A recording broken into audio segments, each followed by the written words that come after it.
Doctor बीना चतुर्वेदी की आवाज़ में उनके कहानी संग्रह एक नई पहल से सुनिए कहानी एक नई पहल। इस कहानी में आदित्य शर्मा जी की पत्नी के देहांत के बाद उनसे अकेलापन बर्दाश्त नहीं हुआ और वह वृद्धाश्रम में रहने लगे थे। पल्लवी नाम की महिला भी इसी वृद्धाश्रम में रहने के लिए आ गई थी, क्योंकि उनकी पुत्रवधू उन्हें अपने साथ नहीं रखना चाहती थी। आदित्य जी और पल्लवी जी दोनों वृद्धाश्रम छोड़कर आदित्य जी की कोठी में एक साथ रहने लगे थे। सुनिए कहानी एक नई पहल। सर्व सुविधापूर्ण वृद्धाश्रम में रहने वाले आदित्य शर्मा जी का मन आज कुछ अधिक बेचैन हो रहा था। वह अपने कमरे से निकलकर बाहर बालकनी में पड़ी कुर्सी पर बैठ गए थे। सड़क पर आते जाते लोगों को देखकर वह सोच रहे थे कि इन लोगों को देखकर ऐसा लग रहा है मानो सभी अपनी दिनचर्या में व्यस्त थे। इनके पास व्यर्थ में इधर उधर देखने का समय नहीं था। अपनी जिंदगी के बीते दिनों को याद करके शर्मा जी याद कर रहे थे कि इन लोगों की तरह से मेरे पास भी तो किसी के लिए समय नहीं होता था। पत्नी उषा कई बार कितना सुना देती थी। वह कहती थी कि परिवार के बारे में भी यदा कदा सोच लिया करिए, बस ऑफिस की फाइलों में ही आंखें गड़ाई बैठे रहते हो। पत्नी की याद आते ही शर्मा जी की आंखें नम हो गई थीं। अपने होठों पर बनावटी मुस्कान लाते हुए वह कुर्सी से उठकर वापस कमरे में चले गए थे। पत्नी को इस संसार से विदा हुए एक अरसा हो गया था। एक बेटा, बहू और उसके 2 बच्चे थे जो विदेश में रहते थे। आदित्य जी अपने रिटायरमेंट के बाद बेटे के पास रहने के लिए विदेश गए थे, मगर उनका वहाँ मन नहीं लगा था, अतः अपने देश वापस आ गए थे। जब किसी ने उन्हें इस वृद्धाश्रम के बारे में बताया था तब वह यहाँ आकर रहने लगे थे। इस वृद्धाश्रम में उन्हें हम उम्र के लोग मिल गए थे। इनमें महिलाएं भी थीं और पुरुष भी। सभी लोगों की दिनचर्या, उनकी जिंदगी इन्हीं के समान थी। इन सभी लोगों के पास सब कुछ होते हुए भी जिंदगी नीरस और वीरान थी। सभी एकाकीपन से ग्रस्त होकर मजबूरी में अपना घर छोड़कर यहाँ रहने के लिए आए थे। इस वृद्धाश्रम में दीनहीन बुजुर्ग नहीं थे, बल्कि अकेलेपन से ग्रस्त संपन्न लोग रहते थे। यह काफ़ी महंगा होते हुए सुविधापूर्ण था। सुबह लगभग 9 बजे का समय था। योगा आदि रोजमर्रा के कामों से निवृत्त होकर सब चाय नाश्ता कर रहे थे। तभी वृद्धाश्रम के गेट पर अचानक एक लंबी सी गाड़ी आकर रुकी थी। उसमें से एक बुजुर्ग महिला बाहर निकली थी। वह एक स्मार्ट युवक के साथ आई थी। उसे देखकर ऐसा लग रहा था कि वह युवक उस महिला का बेटा था। उस महिला की आंखों में झरझर उससे आंसू बह रहे थे। वह युवक महिला को समझाने का असफल प्रयास कर रहा था। इस दृश्य को देखकर आदित्य फुर्ती के साथ उठकर उनके पास गए थे और उनसे पूछने लगे थे कि क्या वह उनकी कुछ मदद कर सकते हैं। उस युवक ने अंकल जी का संबोधन करते हुए आदित्य जी को बताया कि ये उसकी माँ हैं। आदित्य जी ने उस युवक की बात को अनसुना करते हुए कहा कि मैं समझ गया, आप इन्हें वृद्धाश्रम में छोड़ने के लिए आए हैं। अपनी झेप को मिटाते हुए उसने कहा, अंकल जी शायद आप गलत समझ रहे हैं। मैं अपनी माँ से बहुत प्यार करता हूँ और इनकी बहुत इज्जत करता हूँ। आज मैं जो कुछ भी हूँ इनके सत प्रयास से ही हूँ। आदित्य जी ने कहा, बेटा मैं तुम्हारी हालत को देखकर बहुत कुछ समझ रहा हूँ। बेटा बुरा मत मानना, मैं आपसे बस इतना जानना चाह रहा हूँ कि जब आप अपनी माँ से इतना प्यार करते हो तब इन्हें यहाँ छोड़ने के लिए क्यों लाए हो। उसने जवाब दिया, अंकल जी मैं यह बात भलीभांति जानता भी हूँ और समझता भी हूँ कि मैं जो करने जा रहा हूँ वह बहुत अनुचित और अक्षम्य है। मेरी माँ की उम्र आराम के साथ सुख शांति के साथ जीने की है। मैं चाहता भी यही हूँ, मगर मेरी पत्नी इन्हें बर्दाश्त नहीं करना चाहती। वह इन्हें साथ में रखना नहीं चाहती। बच्चे भी अपनी माँ का साथ देते हुए मेरी माँ के साथ ढंग से पेश नहीं आते। बस इन्हीं सब कारणों से परेशान होकर मैं अपनी माँ को यहाँ छोड़ने के लिए लाया हूँ। मेरी माँ को मुझे और अपने घर को छोड़ने में असहनीय कष्ट हो रहा है। मैं इस बात को जानता हूँ, मगर विवश हूँ। हालात ने मुझे लाचार बना दिया है। मुझसे दूर रहने पर भी मेरी माँ को बहुत तकलीफ होगी। मैं इसी शहर में रहता हूँ और माँ से मिलने के लिए प्रतिदिन आता रहूँगा। मेरी पत्नी के कर्कश स्वभाव के कारण इन्हें अपने घर में नाम मात्र का भी आराम और सुख शांति नहीं मिल रही थी। मैंने पत्नी को हर तरह से समझाने का प्रयास किया, मगर नाकाम रहा।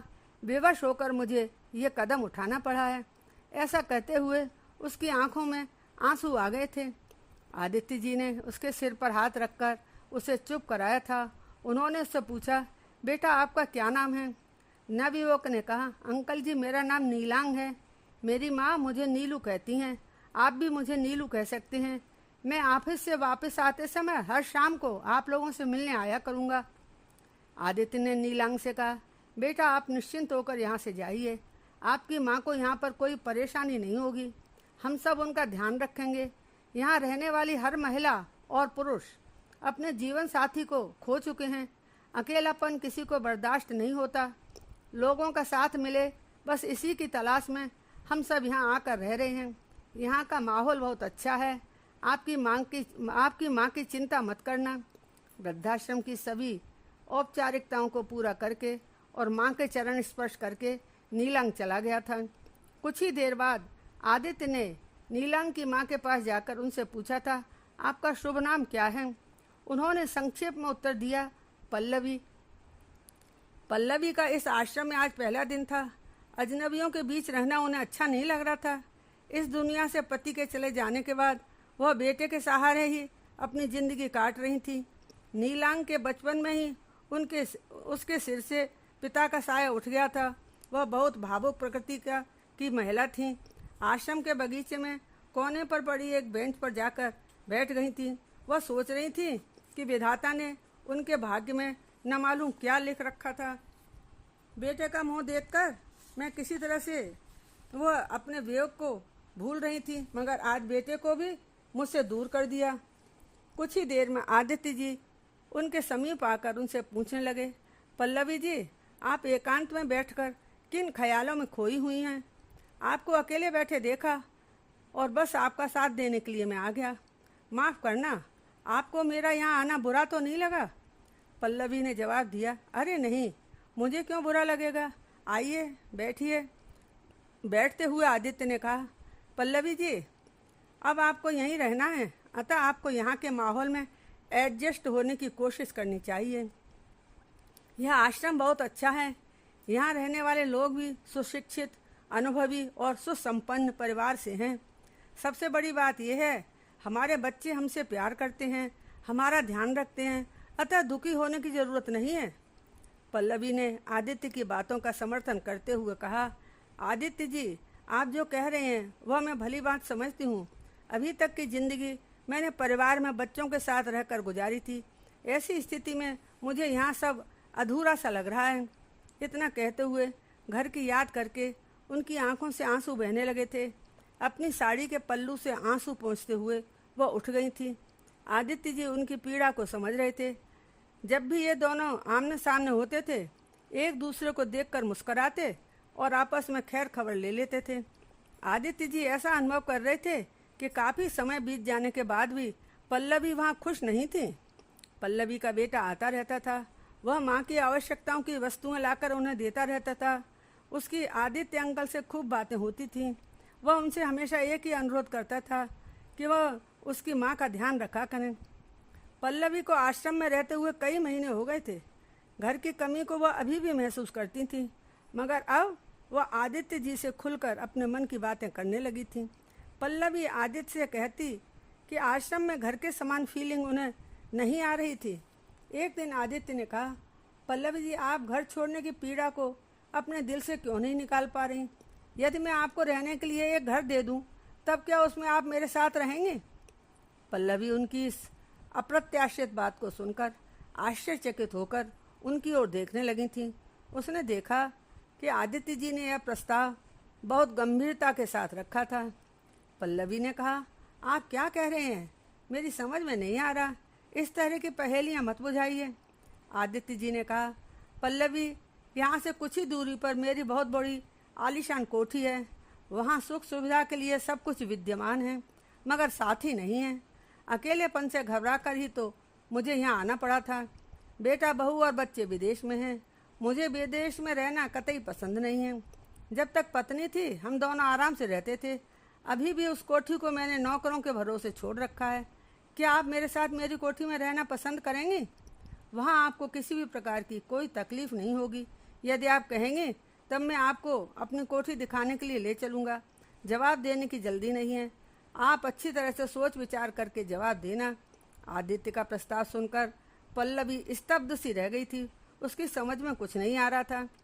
प्रतिदिन के अनुसार शाम के समय जब नीलांग आया तब पल्लवी ने बहुत झिझकते हुए आदित्य जी के द्वारा दिए गए प्रस्ताव को उसे बताया था। यह सुनकर नीलांग बहुत खुश हुआ था। नीलांग का मानना था कि माँ को अपने अनुसार जिंदगी जीने का हक था। नीलांग जब मात्र 5 वर्ष का था तभी उसके पिता का देहांत हो गया था। माँ ने अपनी संपूर्ण जिंदगी पति के सुख से वंचित रहकर ही गुजारी थी। अंकल जी बहुत ही समझदार और सुलझे हुए सज्जन व्यक्ति हैं। माँ को उनके साथ रहकर अच्छा लगेगा। पल्लवी से बात कर लेने के बाद आदित्य ने अपने बेटे को भी यह बता दिया था। वह भी अपने पिता की खुशी में खुश था। आदित्य और पल्लवी ने आश्रम में रहने वाले साथियों को बताया कि इन दोनों ने एक साथ रहने का निर्णय कर लिया है और दोनों आदित्य की कोठी में अब एक साथ रहेंगे। इनके द्वारा लिए गए एक नए प्रकार के निर्णय को सुनकर सब आश्चर्यचकित होकर खुश हो रहे थे। शिवरात्रि के शुभ दिन में आदित्य और पल्लवी ने एक दूसरे का हाथ थामकर आश्रम छोड़कर बड़ी प्रसन्नता के साथ आदित्य की कोठी में पदार्पण किया था। आदित्य की कोठी में काम करने वालों ने कोठी को खूब सजाया था। आश्रम के सदस्यों ने अनंत शुभकामनाओं के साथ इस नई पहल का समर्थन करते हुए दोनों को विदा किया था। शाम के समय सभी आश्रम वासियों को आदित्य ने एक पार्टी दी थी। गाने बजाने और नृत्य के कार्यक्रम में आश्रम वासियों ने बढ़ चढ़कर भाग लिया था। एक नई पहल का रंगारंग कार्यक्रम धूमधाम से संपन्न हुआ था। कोठी में रौनक हो गई थी।